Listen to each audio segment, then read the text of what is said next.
Good and evil are two parts of the same coin. They may appear to be contrasting, they may appear to be opposites, they may appear to be enemies. However, take a look at this coin. Here we have heads. Okay, it's literally someone's head. I guess that's why they call it heads. And here we have tails, which appears to be some kind of a government building. And this is the coin as a whole. The heads may appear to be different, and I mean, look, this is a head of a person, and this is like a building. They're different. It's not the same. It's different. However, it's one coin. So heads need tails, tails need head to make up the coin, the holistic coin. So heads and tails are part of the same institution. They're part of the same process. They may appear to be different, but in truth, they need one another. They coexist together, and in fact, the heads cannot exist without the tails, and the tails cannot exist without the heads. There would be no coin. There would be no coin. In the same way, good and evil. If heads is good, this is good, and this is evil. They may appear to be different, they may appear to be enemies, they may appear to be separate, they may appear to be in contrast, they may appear to be enemies. However, good and evil need each other to make up existence, because existence is dualistic. Even the code in which existence is used, or the code that is used for existence to appear as it appears, is dualistic. It's zeros and ones. The zeros need the one, and the ones need the zeros for existence to occur, for the phenomena of creation to occur, to happen, to be experienced.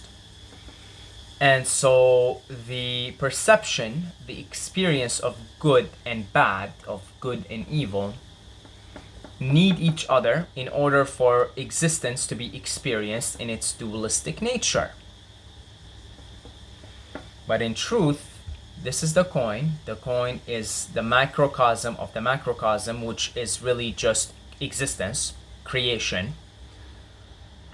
And good and evil is what makes up this existence, duality. So duality manifests as the coin, heads and tails. It also manifests as perception. So perception of good, perception of evil. That's the coin essentially is existence, is creation. Okay, that's the coin. It's creation. And on one side we have good, on the other side we have evil, which are just perceptions and experiences. So you could experience something as good, you could experience something as evil. It's that saying of one man's terrorist is another man's hero, and vice versa. One man's hero is another man's terrorist.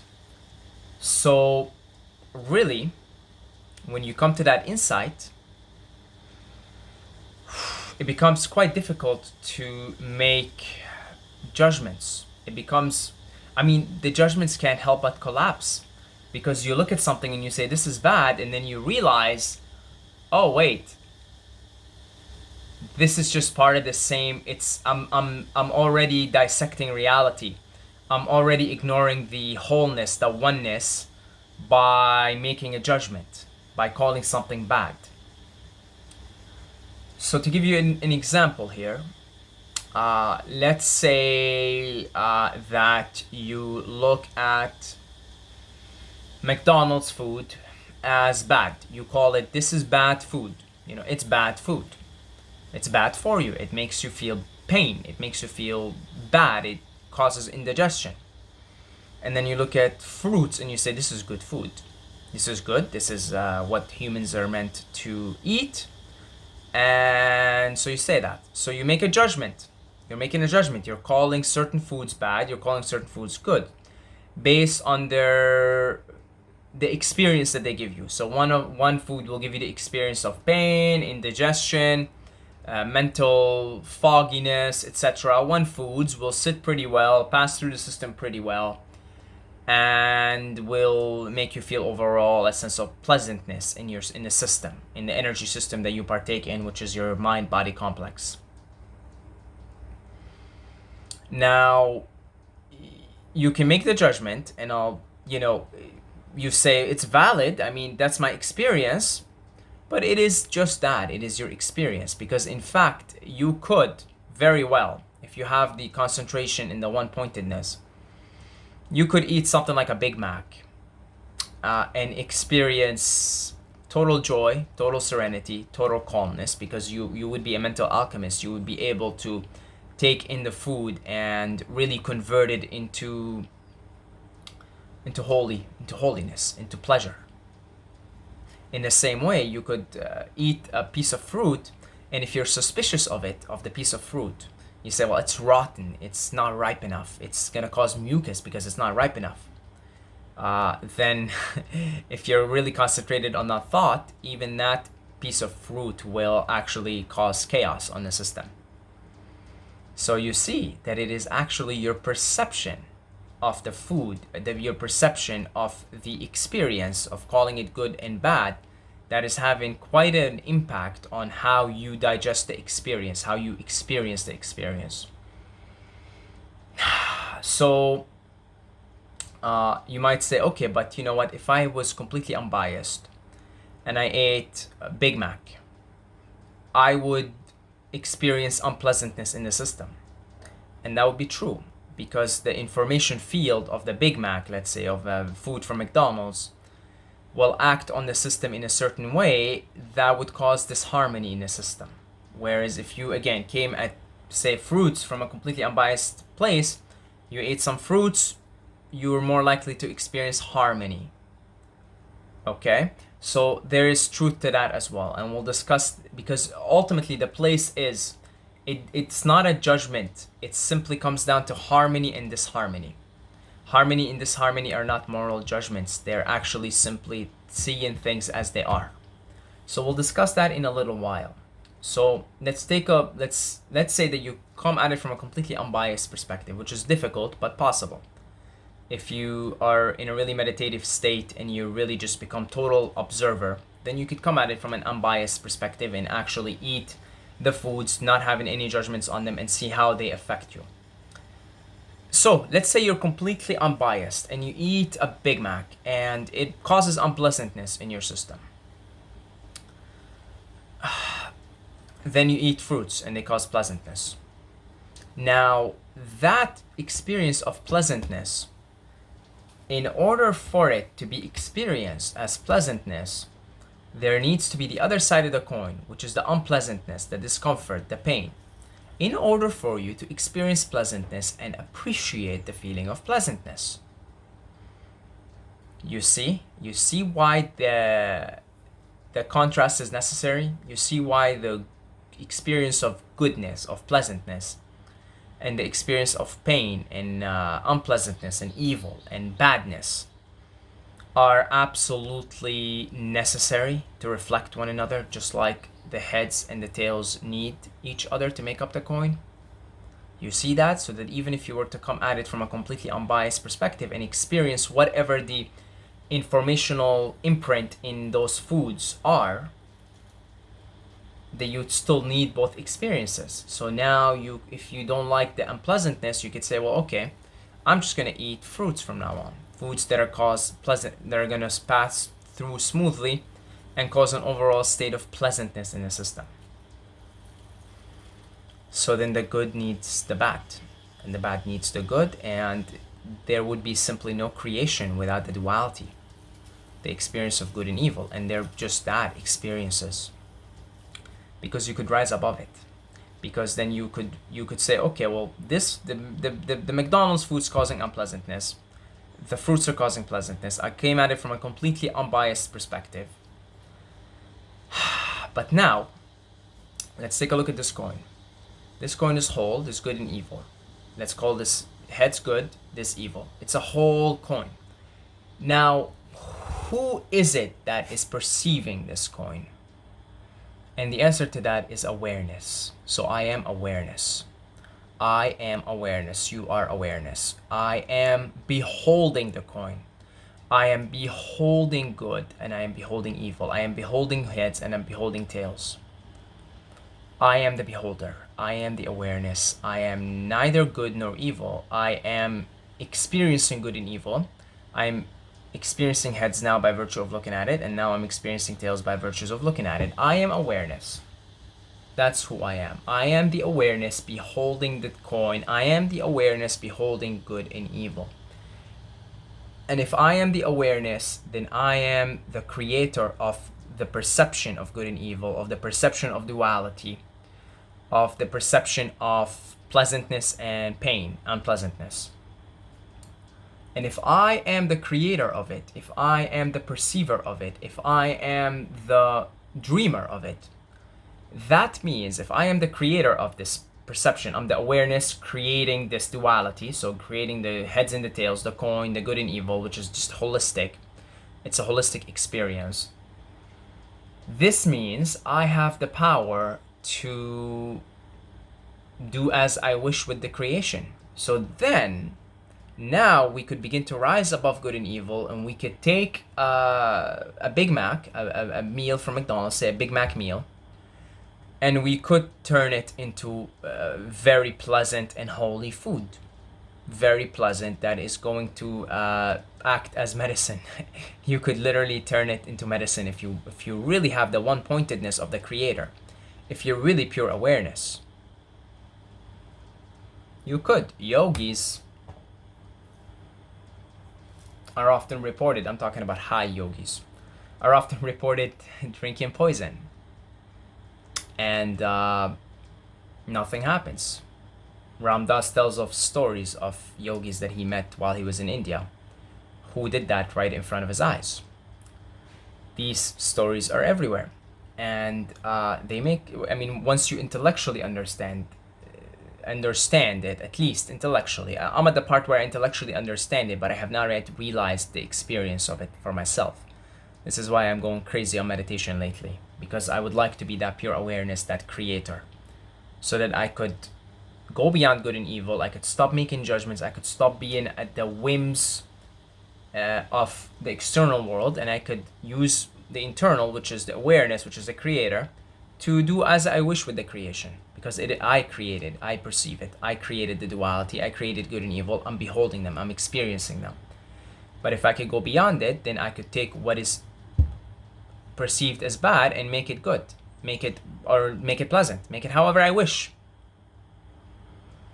So at that point of beginning to rise above good and evil, of beginning to rise above the duality and seeing it simply as an experience that you're beholding, that you have created, in fact, because you want to experience separation, you want to experience duality, you want to experience being good, you want to experience being evil, you want to experience being a thief, and you want to experience being someone who's being stolen from. You want to experience it. You want to experience what it feels like.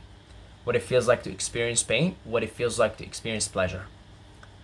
And after you do that, you go round and round again, experience all these different things. You begin to start to see that there's something beyond good and evil, beyond the duality, and that is the awareness. And that is the awareness. And that awareness in and of itself, you could argue that it's capital G good. You could make that argument that it is capital G good. That you could make the argument that the good element in the duality is bringing you closer to that big capital G. But that big capital G good is not at all resentful of bad, is not at all resentful of evil. In fact, it is deeply appreciative of the experience of evil and suffering and pain. and that element of the universe, that part of the duality, it is deeply appreciative, because it is through that appreciation that it can come to in full circle, come to know itself. Because let's say before creation, even though it's all timeless and it's a beginningless and endless cycle, but let's say once upon a time, before the creation, there was pure awareness. But the problem of being in pure awareness is that there is nothing to be aware of. If I am pure awareness, I am not aware of myself in a way. So it's like if you experience orgasm, if you let go yourself into your orgasm, you even let go of the experiencer of the orgasm. You become the orgasm itself. You see? But then you come down from the orgasm, you come down a little bit and you say, I am experiencing an orgasm. So you come back into experiencing, you come back into the duality. And then you go back into being in orgasm. So if you're just always purely the orgasm, you're not experiencing the orgasm. You are the orgasm. Okay? And so you're not aware of what it feels like to experience the orgasm. You're not aware of yourself. You are yourself. You're pure orgasm. So then creation came about when awareness, which is the orgasm, right, ran into this predicament of being this magnificent orgasmic being without ever being aware of what that looks like, what that feels like, what that tastes like, so then it comes back into, or it creates this duality. So it comes and experiences itself. So when you look at nature, for example, and you see the beauty in nature, this is you being aware of how beautiful you are, because you're manifesting as beauty, because you are beauty. Pure awareness is beauty. But if I am pure beauty, how could I be aware of beauty unless I can create something, create a duality, create an experience, which is the experience of duality, and experience myself and see what am I like. So that pure awareness, that capital G good, is deeply appreciative of the contrast of the devil, of the evil, of Satan. Is actually deeply appreciative. It places no moral judgment on evil actions. It places no resentment. It is not at all resentful of the evil in the world. It isn't resentful of the burning of the rainforests. It isn't resentful of atrocious acts like killing and evil and rape and the worst things you can think of, because it created those things. It purposefully and by design created duality, created good and evil, the perception of good and evil, to experience. So you experience being murdered, you experience being in pain, you experience being tortured, and then you experience the other side of it, and then you say, well, this feels good. Perhaps if I keep pursuing the path of good, so you're still in the duality, that I could perhaps, there is something out of this. And that something out of this is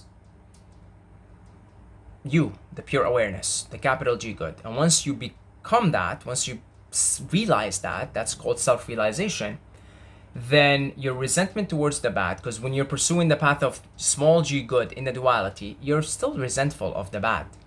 You see this all everywhere. You see, good people, right? Good people, they're resentful of, like environmentalists, for example, right? They're like, a lot of them are resentful of the evil in the world. They're resentful of the people burning the nature and the rainforests and all of that, because they feel compassion.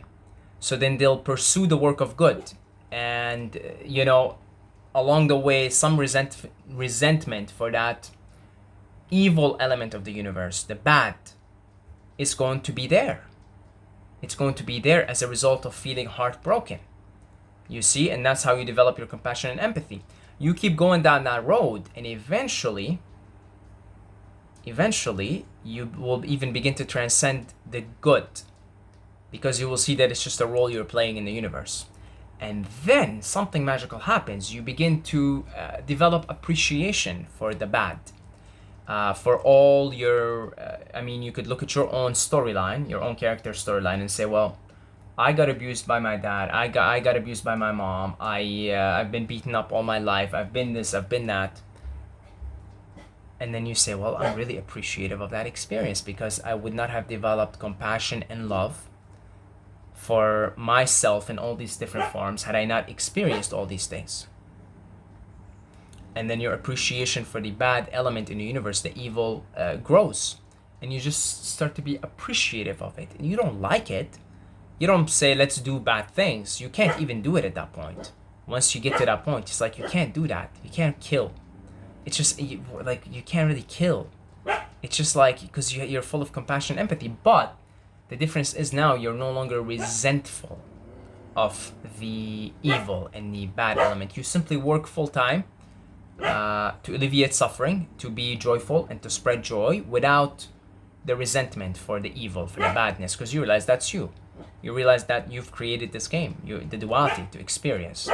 And then good and evil become simply experiences that bring you closer to your true self, which is the pure awareness, which is, you call it beauty, you call it light, you call it love, call it joy, call it Brahman, call it consciousness, call it energy, whatever you want to call it. And so it becomes very, very, very difficult to accept that. But the sooner you can accept that, give me a second, I want to see who that is. I want to see if it's one of our dogs or if it's another dog.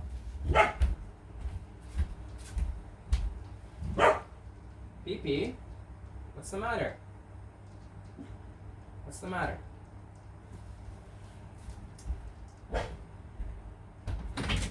Pee-pee, come here. Come here. Here, say hello to the camera, Pee-pee. Say hello to the camera. Okay, so to finish off this video,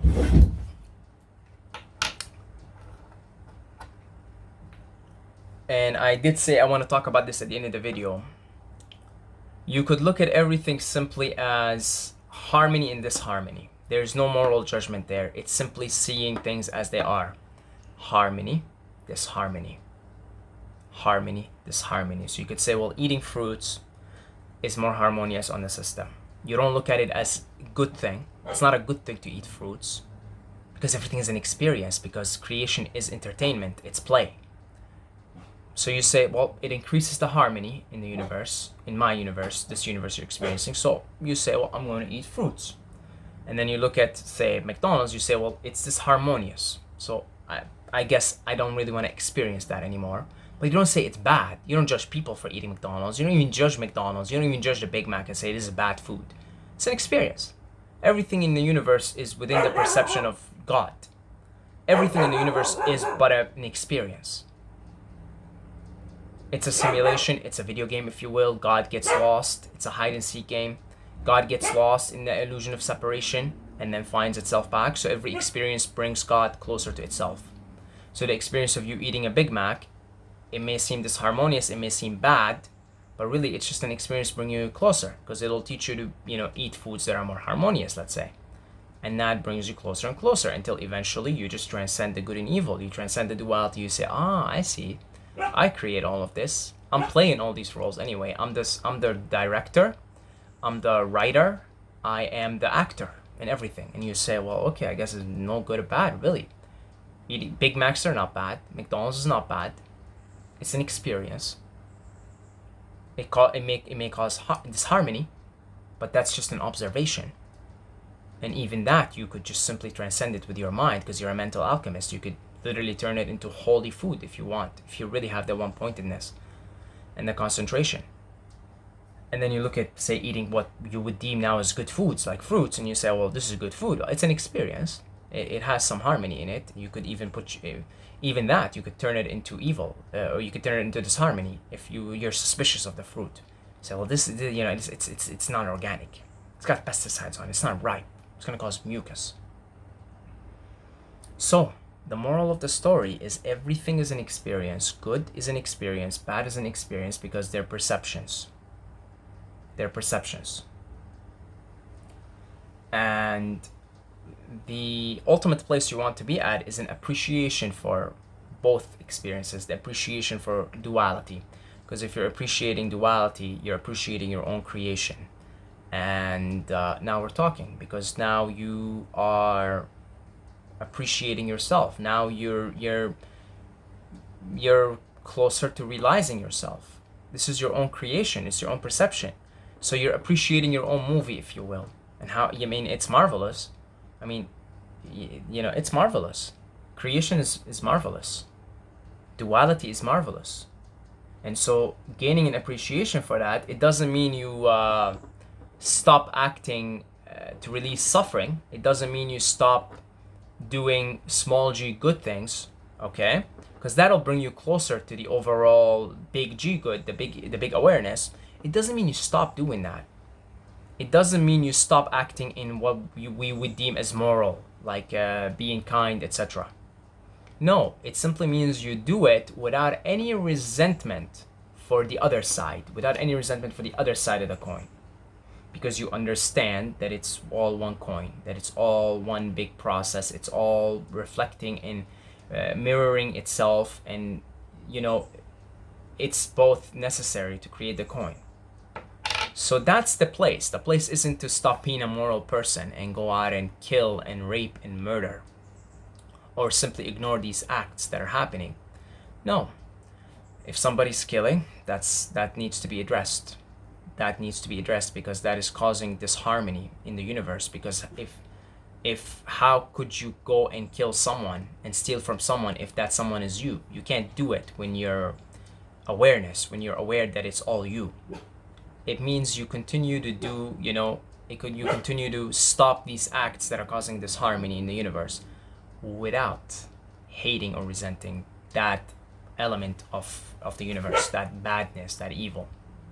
You don't resent that. And that's the place. So you still act morally, you still act with kindness, you still act with love, still eat harmonious foods, high vibrational foods, without placing the judgment, without hating the other side, because you are the other side also. So I think there's a poet, an Eastern poet, he says something like, do what you will with another being, meaning, what he was referring to was, if they're murderers, put them in prison. If somebody is raping, stop that and punish them.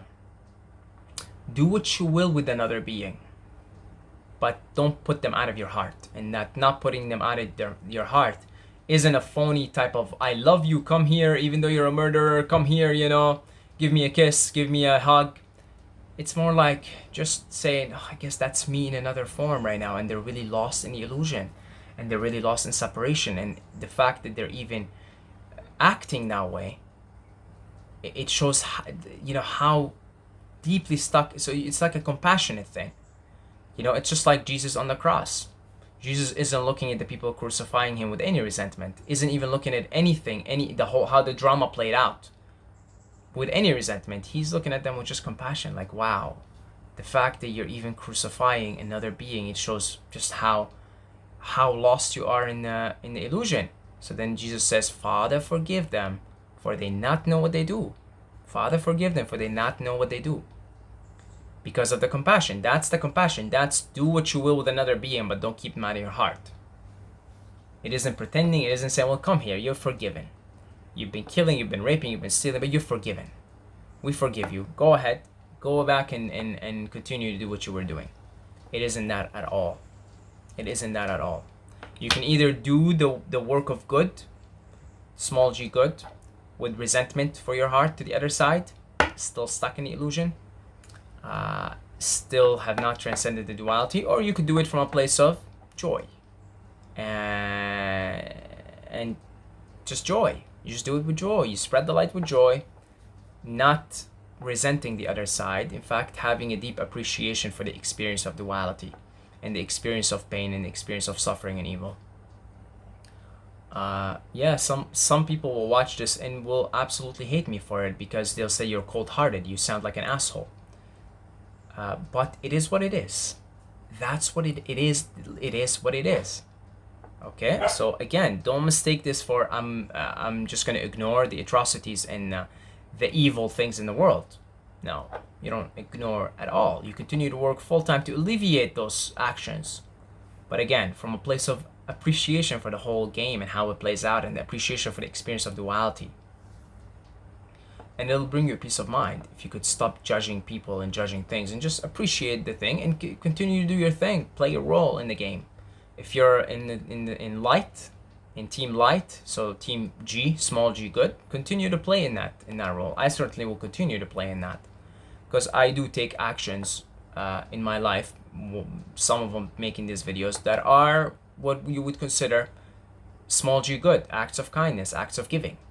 I still do that and will always do that because that's my role in the universe now. I have to do that, but I'm not going to resent the other side. I'm going to appreciate it, actually. I'm not going to pretend that they're my enemy, because they're not. They're me. You know, heads and tails are not enemies. They're part of the same thing, part of the same coin. So they're not my enemies. I will continue to do the work of small g good, but without any resentment. And that's, I think, the place you want to be in, because that's peaceful, you're joyful, and you're still doing your part in the game. So thank you to our beautiful Patreons for your continued support. I really, really appreciate it, guys. So thank you very much. And if you would like to make any donations, I mean, I want to also thank the people who make one-time donations. I got quite a few recently, and they're quite generous. So thank you guys so much. I appreciate it. If you're into any of it, you want to just pledge your support on Patreon, $2 a month, or you just make a one-time donation. Keep giving. Giving is good. Giving is small g good, but it will give you it will put you in more favorable position to actually start to realize, to transcend the duality, transcend the good and evil, because this is the way the law works, the law of karma. You reap what you sow. So if you would like to participate in that, give a little bit here financially. The opportunity is in the description. The links for Patreon and PayPal are in the description. I love you, every single one of you guys watching. And until next time, may the force be with you.